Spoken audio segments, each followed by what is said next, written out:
Hey guys, what's going on? This is Matt Wenning at winningstrength.com, and today I want to talk to you about why the system and training I feel is so superior to what everybody else is doing. Now, I've been studying the conjugate system for about 25 years with a lot of books that you can't find on the internet, and I've actually put them into practice with hundreds of firemen, thousands of military, and dozens of people in my gym over the last 20 years, i.e. about 100, maybe 4 or 5 groups of 5 to 10 people over the last 15 years with this stuff, and watched everybody from beginners to advanced get better. So let's get to it.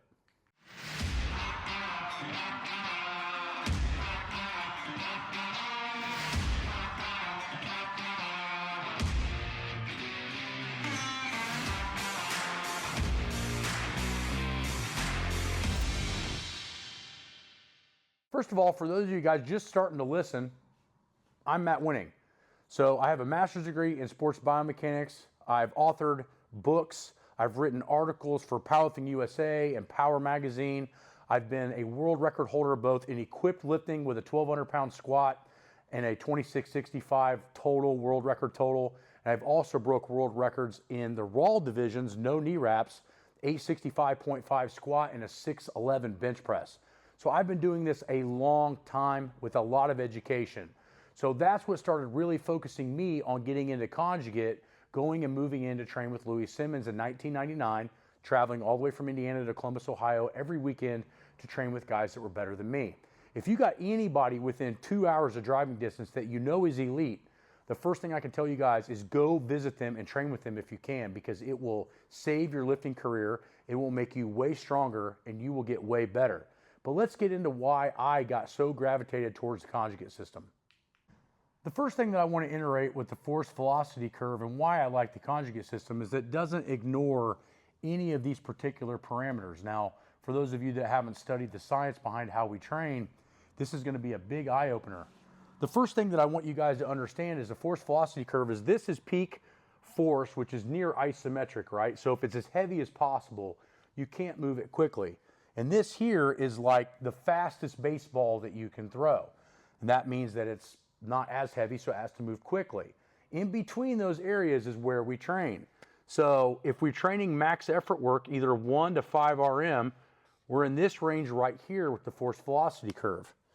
Now, if we're trying to train the repetition method, that's going to be in between this area and this area here. Okay? And then if we're trying to train the dynamic effort method, which is what a lot of people get confused on, that's a high rate of force with a moderate sub-maximal load. We're going to be training here. Notice that we're hitting all aspects of the force velocity curve. So here would be our speed work, okay? This would be our tempo rep work, okay? And this is our max work. So each of these areas need training stimulus in order for you guys to get better. So if your training system is not focused on developing all aspects of the force velocity curve, you're probably selling yourself short. The next thing that really got me interested in this was actually talking to Dr. Zatsiorsky himself. Now, I was in school in 1999 getting my undergraduate in exercise science, and one of my professors was Dr. William Kramer. Dr. William Kramer worked with Zatsiorsky at Penn State, and when I saw this book and I saw these methods of training, it was like a huge eye-opener that Louis Simmons actually wasn't just telling me a bunch of bullshit. He was actually telling me shit that was in other books that were published overseas. The maximal effort method is for what? I want to ask you this question and pause for a minute. Because for most people, they don't really understand why we do max effort work, right? The most people get that it's the ability to strain, okay? But we also have internal and external motor coordination. Now, if I was going to lift heavy, I would think that all of these are very, very important. Internal coordination is being able to focus on agonist and antagonist muscle groups at the same time, and external coordination is being able to balance heavy loads multiple times body weight, right? But the maximal effort method has more to do than just straining, and that's what I want to make this really quick video on, is that are you straining consistently enough to actually tell your body that you want it to get stronger? And straining has to be a little bit specific. If you're trying to be a powerlifter, you want to get better at 1 reps because that's what you do in contests. But even as a bodybuilder, you notice guys like Ronnie Coleman and all those other people, they did a lot of heavy doubles and triples and fives. Why? Because it's mostly type 2 and type X fiber hypertrophy that a lot of bodybuilders just didn't have. And Jay Cutler really just couldn't beat Ronnie Coleman most of the time. And a lot of it was because Ronnie Coleman just had type 2 and type X fibers that hypertrophied like crazy under heavy loads. We have videos of him squatting 800 for 2, deadlifting 800 for 2. That's how you build real functional muscle, okay? And the thing of it is that if you train like a bodybuilder, you will get bigger, but there's just going to be certain muscle groups that are just not going to respond to that style of training. I'm not saying that the way Jay Cutler did it was right or wrong, but my point is that max effort work still has its place in bodybuilding. The next one we have is the repetition effort method. Now this one is usually a sub-max weight, okay? Sub-max weight, but it's usually until fatigue or failure.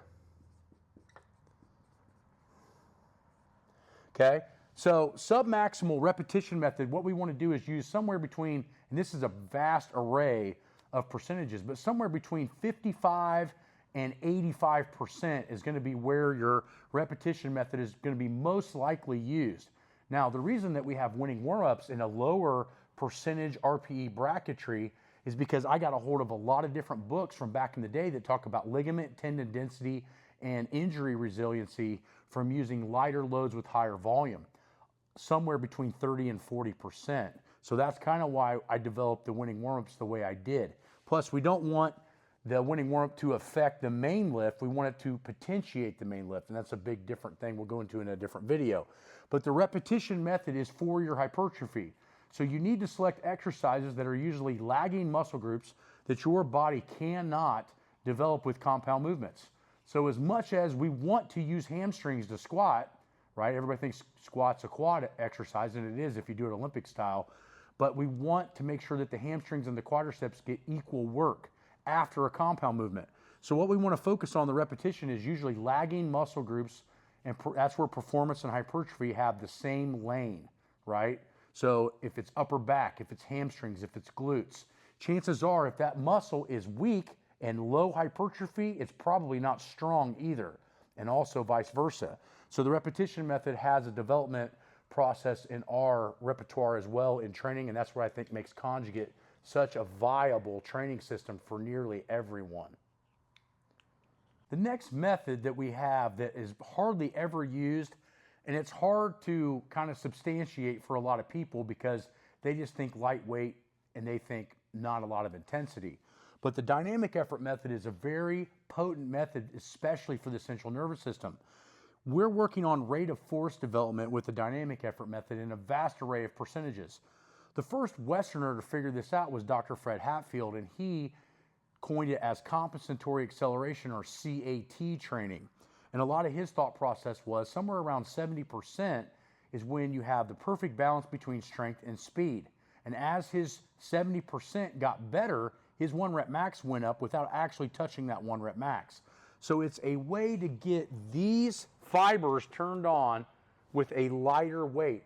The problem is it needs to be maximal intent. The hard part about teaching beginners and intermediate speed work is the ability to turn on, say, 315 pounds of muscle tissue with 135 pounds on the bar. Most people only do that as the weights come up and it gets heavier and harder. But what you want to do is learn with the dynamic effort method to innervate more tissue with a sub-maximal load. So that's where intent is insanely important, and why the dynamic method, for a lot of people think, the dynamic method doesn't fucking work. It doesn't work because you're not working hard enough on those sets. Chains and bands help your body to push harder through a longer range of motion, because the reason the dynamic effort method is so hard with free weights is because free weights are the hardest to move when it's stopped. So at the bottom, you're going to create all of the power, and then your body's going to work through inertia. The body is a cheap slave to the central nervous system, meaning that if it thinks it's got it beat, it's going to turn shit down and not burn any more calories. The body's main goal is survival. So when you hook on chains and bands, you're teaching the body to push as brakes are being applied. So think about it like your car, right? If you're driving down the freeway at 65 miles an hour on cruise control, you're probably getting really good gas mileage because the car is like barely above idling, just going down the freeway. Try to maintain that same RPM and same workload on the engine while applying the brakes. And what you're going to find is you're going to have to work extremely harder. It's going to kick down 1, 2, and if it's a 10-speed, maybe even 3 gears to maintain 65 miles an hour because the pressure is harder. So again, this is another reason why I like the conjugate method so much, is that it has an equal balance between the dynamic method, the repetition method, and the maximal effort method. And now we've already talked about the force velocity curve. So my point is like, what other training system have you seen that doesn't ignore any of these areas and puts them all into perspective? The answer is 0. As a matter of fact, I'm on a strength training program from a world-class powerlifter, a world record-holding powerlifter, Matt Wenning. Matt Wenning's the man. I have his belt squad. Not a bad plan. And it's been a lot of fun training with so much structure and with so much focus on posterior chain. My glutes, my hamstrings, my low back is weaker than a f***ing kitten. It's embarrassing. So we're focusing on that. It's a well-rounded program. Big thing about the posterior chain is if it's really strong, it just prevents a whole lot of different kinds of back injuries and leg injuries. And so if you have a really weak posterior chain, like that's a fucking problem. And you're going to want to rectify that by getting it stronger, especially if you're a physical person like Stone Cold is and doing a lot of physical stuff. Like you're going to want to lean into that shit. That's it's smart that he hired Matt Wenning for sure. Just generally a smart move to hire Matt Wenning. I'm on Do For Me. I'm in the 3rd week. It's a 12-week process. Periodization. It's nice.